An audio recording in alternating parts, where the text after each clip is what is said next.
wasisoni naro wasisani sese zarmona isha ndinokumbira kuona ewakweni zeve dzangu wadzitwe ndakatozona mwana mbodo achitochema kuti kuchikora hakusikuendeka nenyama mabheka ari kunetsa ivo wachimboiteiko neyo uti gogogo rusvika pamusheni unoti excuse me ndandichabva kutaura iko kuiba unongoonazeva rwapindira hatisati takudedza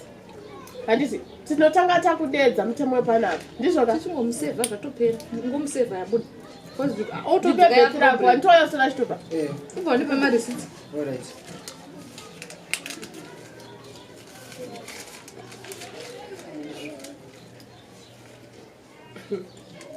makadii vasukuru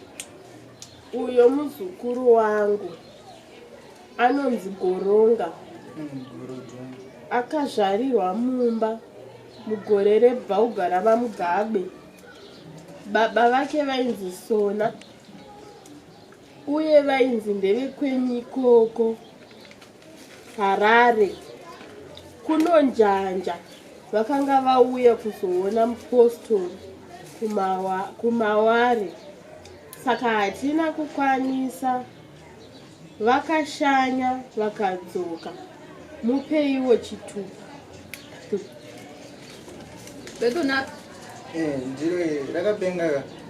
wakakwana totichengetedza ratoporisa rabvutwa natizi pahwedza iwe wakakwana mese nambi yako dzakapera ambuya vakatonyatso nepeni yanga iri mupiro chaivo kana zviya zita rako watinonzani Boro Udongo kana kuti Boss Boro ndoayosoresa chituba baba wakapenga iyo usatamene pfungwa dzedu mazita vaipa ukuzvinzwa usatamene pfungwa dzedu ndinokudedzera security ndizvoka vangoti chitupa chete daunopiwa huku wecovid nasabhuku saka zvekusekamsaisa zvamakutaureza anga vasina kundiudza anokwana ndambokuudza wanzwaka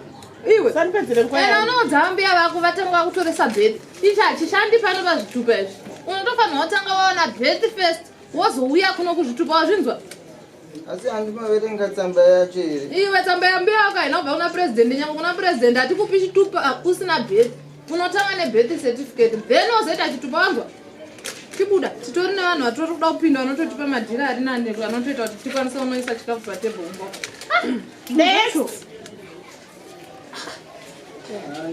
ndakuudza kuti hanaukwana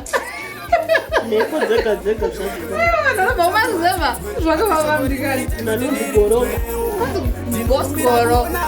kutara tichipoza yamwari ishe ndinokumbira kuonaonaona iye shuma otishandaiwe usaguma usazoratsika nekuti wona pfuma ramba uchishanda kuchanda rimwe zuva iwe utapinda esketipostotovhura zvimakambani sekapachide